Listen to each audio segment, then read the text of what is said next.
মহামান্য হাইকোর্ট এবং জজ কোর্টে গিয়ে একটা কথাই বলেছি যে অভিযোগ করেছে যে খন্দকার মুস্তাক আহমেদ আমাকে বিভিন্নভাবে জিম্মি করে আমাকে দিয়ে কথাগুলো বলাচ্ছে কিংবা আমাকে দিয়ে কোনোভাবে জোর করে আজকের কথাগুলো বলা।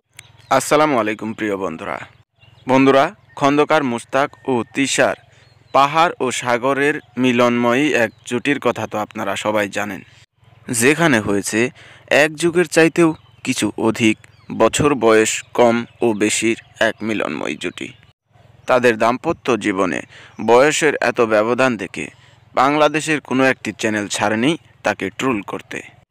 শুধু তাদেরকেই নয়, পাড়াপক্ষে তিশার বাবাকেও মানুষ করেছে ট্রোল। তার বাবা ট্রোল সহ্য করতে না পেরে মুস্তাক খন্দকারের বিরুদ্ধে দায়ের করেছিলেন কয়েকটি মামলা।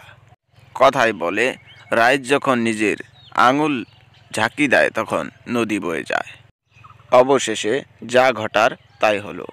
তিশা নিজেই মুস্তাক খন্দকারের বিরুদ্ধে নিয়ে এলো অভিযোগ, যেখানে তিশা নিজে মুখেই বলছেন যে আমাকে ব্ল্যাকমেইল করে এসব কথা বলানো হয়েছে।